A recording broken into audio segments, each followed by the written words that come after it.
faly de faly ny fo mampanary namana miarabantsika ny am'toerana rehetra misy antsika any de maneho an-trany ihany koa ny fisaorana sy ny fankatelemana anareo satria be debe ny manaraka tsy tampo isaina ntsony re mankasitraka anareo ny manantona ny fiafaran'ny taona isika ary tokony mandray fanapahan-kevitra isan'andro ny tsirairay avy eo amin'ny fanolorantena ho an'Andriamanitra. Loha hevitra ho ataontsika androany no jerentsika dia ny hoe fampahatsevana tokana ny amin'ny fahotana. Fampahatsevana tokana ny amin'ny fahotana. Iarahantsika mahalala fa ny fototry ny faharatsiana rehetra dia ny fahotana. Avy amin'ny Satana izany. Satana no fototry ny faharatsiana, ny fahotana. Ka rehefa ho avy Kristy, rehefa ho avy Jesosy dia ho tapitra hatreo ny fahotana, ho tapitra ny faharatsiana, tapitra hatreo ny asan'ny devoly izay namodika sy nanimba ny fiainantsika zanak'olombelona.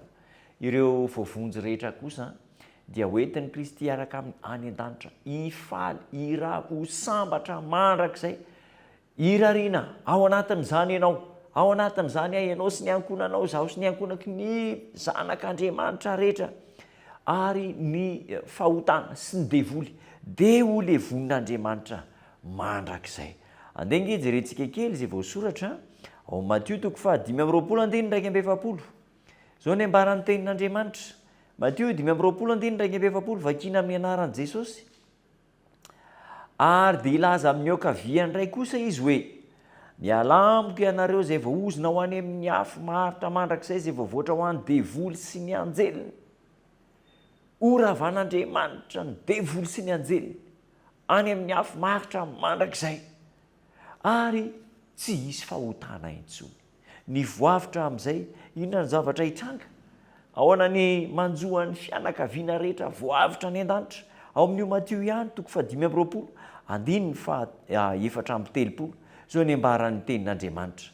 Amin'izany ny mpanjaka ilaza amin'ny ankavanany hoe avy ianareo izay notahiany raiko, mandovany fanjakana izay voavoatra ho anareo hatrizay nanorenana izao tontolo izao. Voavonjy mandrakizay ny voavitra izay nanolotra ny fiainana ho an'i Kristy, nafoy zavatra be dehibe ary tafaraka amin'i Kristy.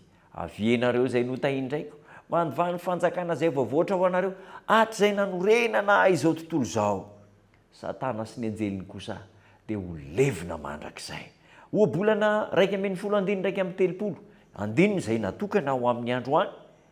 Zao ny ambaran'ny tenin'Andriamanitra. Indro ny marina aza dia valiana ety an-tany, koa mainka fa ny ratsy fanahy sy ny mpanota ho valiana ny marina. Na dia ety an-tany aza dia efa mijinja ny vokatry ny nataony ny fahamarinana, ny olo-marina ianao zany. Ny ratsy fanahy kosa dia ho levonina mandrakizay. Ary dia tena mampalahelo ny toe-javatra hitranga. Kanefa amin'izay fotoana izay dia tsy misy intsony famondrampo.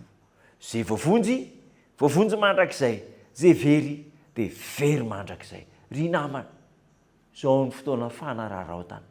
Amin'ny volana famaraparanana ny taona sahala amin'izao dia fanao ny hoe mba manao bilan manao jeritodika ny zava-bita nandritra ny taona. Fanao zany tsara, tsisy maharatsy an'izany, fa tsy hoe fanaovana bilan fotsiny fa fijerena ireo lesoka ary ny tombony izay tokony ho harenina ho antsika. Inona no tiana hatongavana zany? Amin'izao famaraparanana ny taona izao, andao ho avela izay tsy nety rehetra.